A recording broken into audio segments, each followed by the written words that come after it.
कई बार हमें समझ नहीं आता है कि हम संसार के सभी नियमों का पालन भी करते हैं, मेहनत भी करते हैं, कोई गलत काम भी नहीं करते हैं, फिर भी हमारा मन खुश नहीं रहता है। मन मुताबिक हमें सफलता नहीं मिलती है और फिर भी हम मेहनत करते जाते हैं। कुछ बातों को समझना बहुत ज़रूरी है।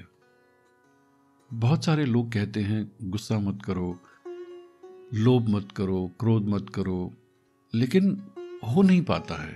हम बहुत सारी किताबें भी पढ़ते हैं, सलाह भी करते हैं, अपने आप में आत्म मंथन भी करते हैं, फिर भी हम इन सब बातों पे काबू नहीं पा सकते हैं। अगले 2 मिनट तक मेरी इस बात को ध्यान से सुनिए। गुड़ का एक बहुत बड़ा ball, a huge piece of jaggery, एको हम बहुश्यामी, इस शब्द का जब उद्घोष हुआ तो ये गुड़ का बहुत बड़ा बॉल डिसइंटीग्रेट हो गया। कुछ गुड़ वहीं रहा, a big chunk, but maximum part disintegrate हो गया, बिखर कर छोटे छोटे टुकड़ों के रूप में धरती के ऊपर गिरा। हर टुकड़े की, हर कण की अपनी ट्रैजेक्टरी थी। धरती पे मिट्टी से, रेत से लिपटा ये गुड़ का कण मानव को रिप्रेजेंट करता है।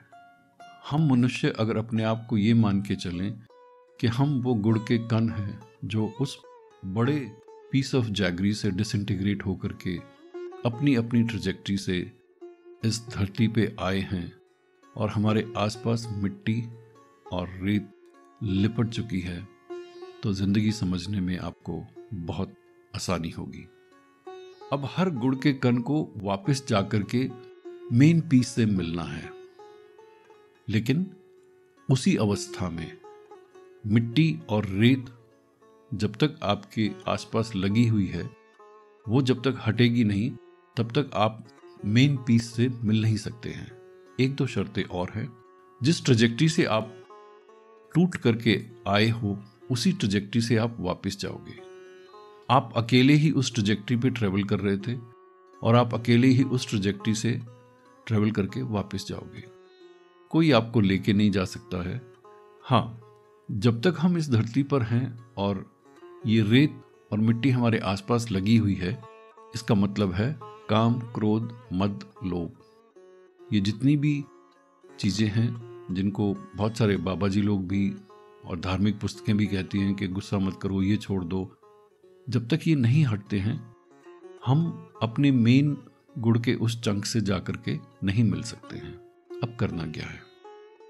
जब तक आप मानव रूप में हो और कोशिश कर रहे हो कि ये काम, क्रोध, मद, लोभ की चीजें मुझसे छूट जाए, ये पॉसिबल नहीं है।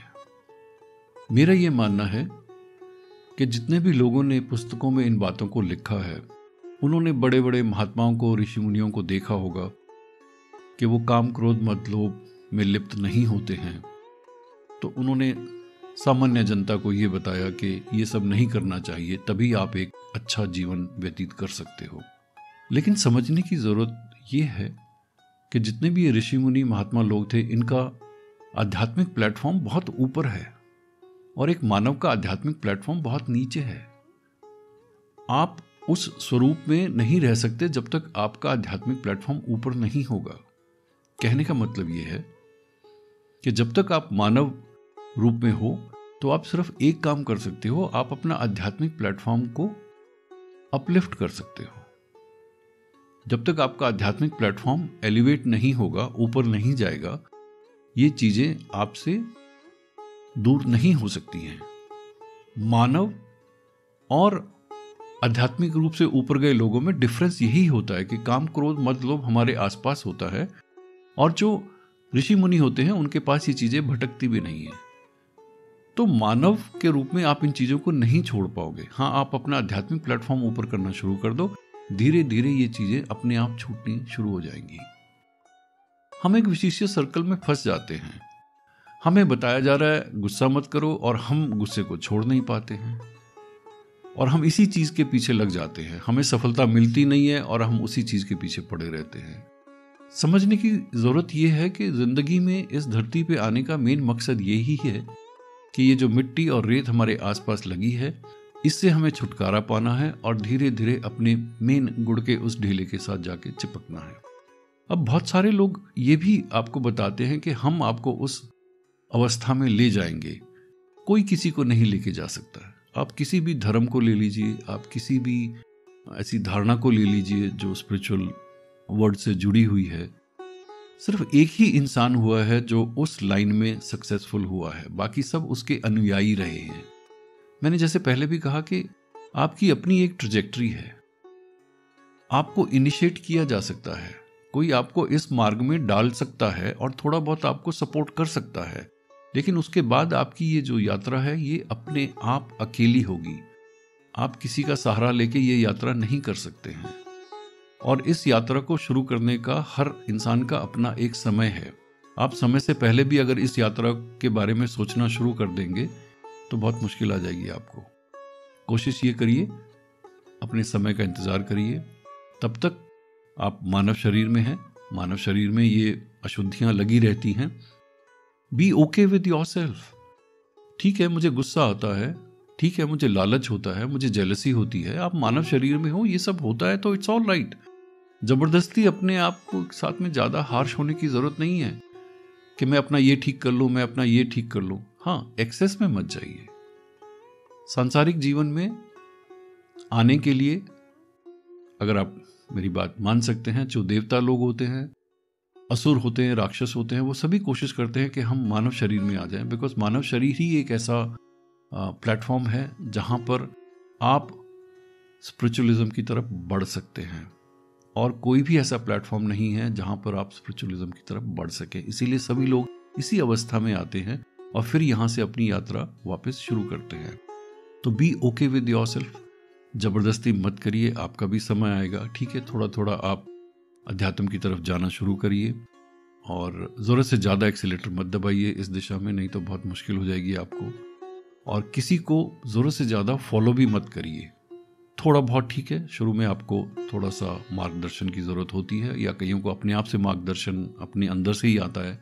बेस्ट तरीका तो यही रहता है कि आप अपनी अंदर की आवाज़ को अगर आप सुनते रहोगे तो आपका अपने आप से ही मार्गदर्शन होता रहेगा। आपको बाहरी तौर पे किसी भी किस्म की मार्गदर्शन की ज़रूरत नहीं होती है। लेकिन अगर आप अपने अंदर की आवाज़ से, इनर वॉइस से डिस्कनेक्ट हो चुके हो, बिकॉज आपने अपनी इनर वॉइस को इग्नोर करना शुरू कर दिया, या शायद उससे आपको फ़ायदा नहीं हो रहा था, या आप इतने मैच्योर नहीं थे, उसको समझ नहीं पाए, तो आप बाहरी मार्गदर्शन की तरफ जाते हो, लेकिन थोड़े समय के लिए।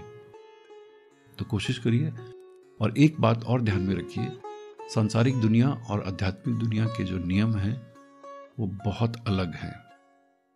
सबसे बड़ी गलती हम ये करते हैं कि सांसारिक दुनिया में रहते हुए हम आध्यात्मिक दुनिया के नियम जो किताबों में लिखे हुए हैं, स्पिरिचुअल बुक्स में लिखे हुए हैं, उनको फॉलो करने की कोशिश करते हैं, जिससे सबसे ज़्यादा हमें फ्रस्ट्रेशन होती है और हमें सक्सेस नहीं मिलती है।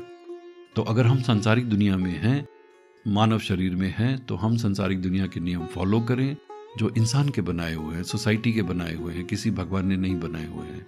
तो इनको अगर हम फॉलो करेंगे और अपने समय की वेट करेंगे, कोशिश करेंगे कि हम एक्सेस में ना जाएं, और धीरे धीरे जैसे हमारा स्पिरिचुअल प्लेटफॉर्म अपलिफ्ट होगा तो ये जितने भी सांसारिक व्याधियां हैं, अशुद्धियां हैं, ये अपने आप से छूटना शुरू हो जाएंगी। ये मेरे खुद के जीवन का एक अनुभव है कि एज ए मानव आप ये नहीं कर पाते हो, लेकिन जैसे जैसे आपका प्लेटफॉर्म ऊपर जाता है तो ये चीज़ें छूटनी शुरू हो जाती हैं और फिर आपकी trajectory back to main piece chunk of jaggery शुरू हो जाती है।